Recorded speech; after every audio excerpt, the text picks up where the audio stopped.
옛날 옛적 한 마을에 이스마엘이라는 영리한 청년이 살고 있었습니다. 이스마엘은 그저 평범한 농부였지만 항상 깊이 있는 질문을 던지며 마을 사람들에게 놀라움을 주곤 했습니다. 그는 세상을 이해하고 삶의 의미를 찾기 위해 늘 고민했고 사람들은 그를 철학자 농부가 부르곤 했습니다. 이스마엘은 어느 날 시장에 나가 채소를 팔고 있었습니다. 그러던 중 갑작스러운 폭풍우가 몰아치기 시작했습니다. 하늘은 어두워지고 비는 억수같이 쏟아졌으며 그의 채소는 물에 흠뻑 젖어버렸습니다. 마을 사람들은 서둘러 자신의 물건을 거두며 불만스러운 표정을 지었습니다. 하지만 이스마엘만은 당황하지 않고 그저 미소를 지었습니다. 옆에서 이것을 눈여겨보던 한 상인이 물었습니다. 이스마엘, 당신의 채소도 다 젖었는데 왜 그렇게 태연해 보이죠? 다른 사람들은 모두 걱정스러워하고 있잖소. 이스마엘은 상인의 질문에 잠시 생각하더니 이렇게 대답했습니다. 나는 채소가 젖는 것 자체를 통제할 수 없지만 그에 대한 나의 반응은 통제할 수 있지요. 폭우는 내게 닥친 불가항력적인 사건일 뿐 내가 어떻게 받아들이고 행동하느냐가 더 중요합니다.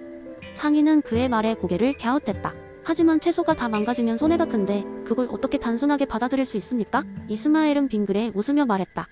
그렇기에 더욱 신중한 해석이 필요합니다. 이 폭우를 기회로 삼을 수도 있습니다. 나는 지금 이런 상황에서도 평온을 유지할 연습을 하고 있는 셈이지요. 그리고 젖은 채소로 무엇을 할 수 있을지 생각해볼 또 다른 기회이기도 하고요. 얼마 후 마을에 대규모 축제가 열리게 되어 이스마엘은 젖은 채소를 활용해 특별한 발효 채소 요리를 만들어 추운 날씨에도 적합한 건강식을 선보였습니다. 그가 만든 요리는 대성공을 거두었고 사람들은 이스마엘의 지혜를 칭찬했습니다. 그날 이후 마을 사람들은 이스마엘의 철학을 마음에 새기기 시작했습니다. 그들도 점차 자신의 삶에서 통제할 수 없는 상황에 대한 반응을 어떻게 조절할지에 더 집중하게 되었고 이를 통해 더욱 내적인 평온을 찾을 수 있었습니다. 마을은 갈수록 평화로워졌고 사람들은 작은 불행에 쉽게 휘둘리지 않게 되었습니다. 이스마엘의 이야기는 훗날 다른 마을에도 전해지며 많은 사람들에게 내적 평온의 중요성을 깨닫게 하는 메시지가 되었습니다.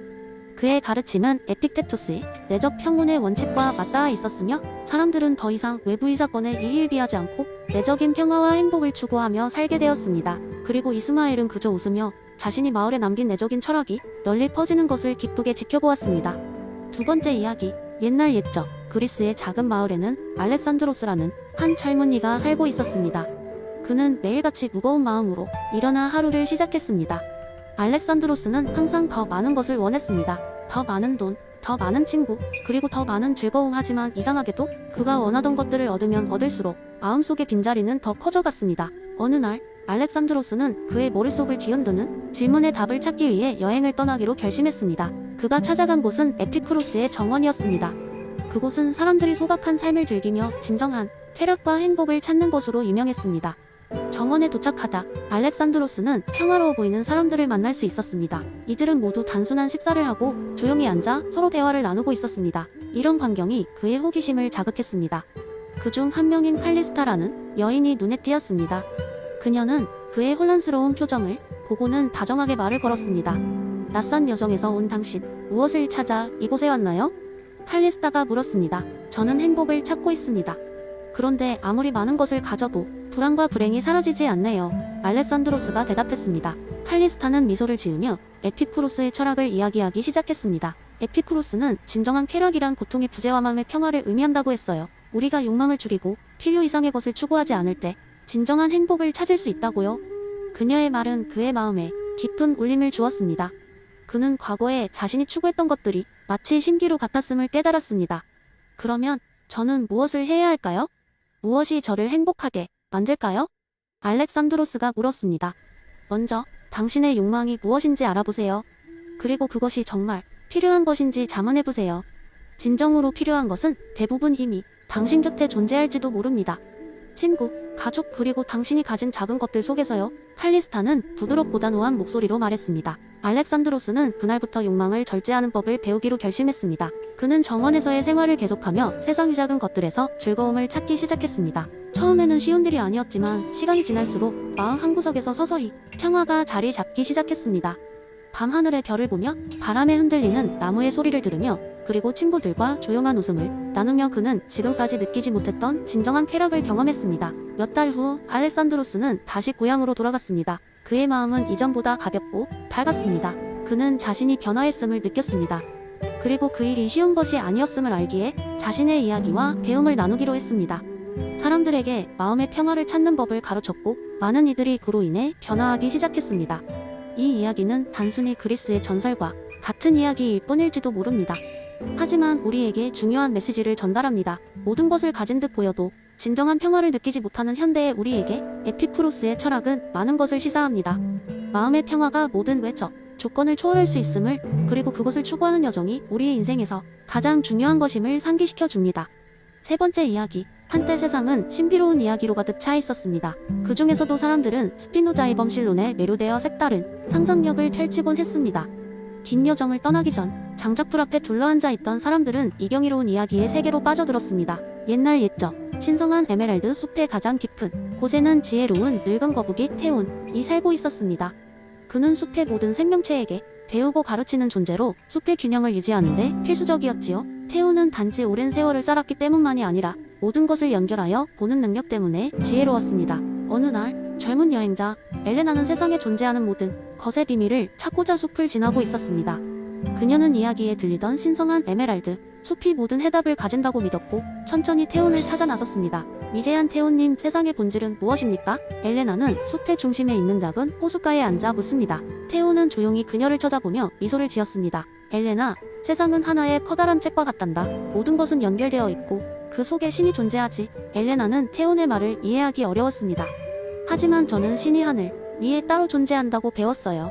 그렇다면 어떻게 자연과 신이 하나일 수 있나요? 태온은 작은 연못을 가리키며 말했습니다. 이 연못을 보렴. 물속에는 하늘의 반영이 있지. 그렇지만 하늘은 연못에서 시작되지 않는다. 연못이 없더라도 하늘은 저 멀리 존재하지. 하지만 연못이 있고 그 안에 하늘이 반영됨으로써 너는 하늘을 더 가까이 볼 수 있게 되는 거야. 자연도 마찬가지란다. 엘레나는 잠시 생각에 잠기더니 다시 질문했습니다. 그래서 자연의 법칙을 통해 신의 이름을 이해할 수 있다는 것이군요. 그럼 모든 것에는 의미가 있는 건가요? 태오는 고개를 끄덕였습니다. 그렇단다. 모든 돌멩이, 바람결, 그리고 나뭇잎 하나하나가 신의 이야기를 속삭이고 있지. 중요한 것은 그 속내를 들여다보려는 너의 마음이란다. 이야기의 끝에서 엘레나는 고개를 끄덕이며 깊은 깨달음을 얻었습니다. 그녀는 더 이상 대답을 찾기 위해 멀리 떠돌 필요 없이 자연과 하나가 되어 그 안에 모든 해답이 있음을 이해하게 되었습니다. 숲을 빠져나올 때쯤 엘레나는 이제 신은 결코 멀리 있지 않음을, 우리가 자연과 함께 호흡하는 순간순간에 현존한다는 것을 알게 되었습니다. 시간이 흘러 엘레나는 이야기를 전하는 현자가 되어 자연과 신, 그리고 인간의 깊은 연관성을 세상에 전파하게 됩니다. 그녀의 이야기는 사람들에게 스피노자가 말한 범실론의 깊이를 전하며 모두가 자연이라는 책을 읽고 그들의 삶 속에서 신의 존재를 느낄 수 있도록 공유했습니다. 네 번째 이야기. 한 마을에 조라는 이름이 호기심 많은 소년이 살았어요. 조는 항상 세상의 모든 것들이 어떻게 시작되었는지 알고 싶어 했고 학문과 지식을 향한 그의 갈망은 끝이 없었죠. 어느 날 그는 철학의 중요성에 대해 듣고는 도서관에서 철학책들을 찾기 시작했어요. 그렇게 책장을 뒤지다가 존 로크의 철학에 대해 알게 되었어요. 백지상태라는 개념을 처음 접했을 때 존은 이 말을 글자 그대로 받아들였어요. 그날 밤 존은 자신의 방에 앉아 이런저런 생각을 정리하다가 흥미로운 아이디어를 떠올리게 되었어요. 만약 내가 진짜 백지로 시작한다면 정말 어떤 것도 될 수 있을까? 그는 이 생각을 실험해보기로 결심했죠. 그래서 친구들과 같이 마을에서 가장 큰 공터에 모여 각자 여러 가지 경험을 계획해서 직접 경험하기로 했어요. 경험의 종류는 정말 다양했답니다. 춤을 배우는 것부터 시작해서 이상한 음식 먹어보기, 시골 농장에 가서 가축 돌보기, 친구들과 즉흥적으로 연극을 만들어 공연해보는 것까지. 조와 친구들은 정말 놀라운 경험들을 쌓으며 마치 스스로 백지였던 것처럼 새로운 자신들을 만들어가기 시작했어요. 그 과정에서 예전엔 상상도 못했던 새로운 재능을 발견하기도 했고 실수도 경험했어요. 어떤 친구는 자신이 왕년의 다음 슈퍼스타가 될 거라고 믿게 되었고, 또 어떤 친구는 무대 공포증을 경험하며 무언가 새로운, 즉 희극 배우가 될 것을 결심했죠. 하루는 조와 친구들이 마을 일과수원에서 일손을 도와주기로 했어요. 그곳에서 나무를 심고 자라나는 과정을 직접 경험하면서 자연스럽게 로크의 이론에 대해 이야기하게 되었어요. 조는 말했죠.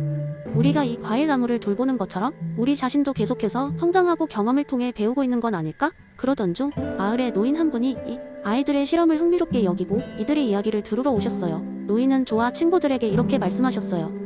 여러분의 이야기를 듣고 보니 나는 마치 조금 젊어진 기분이에요.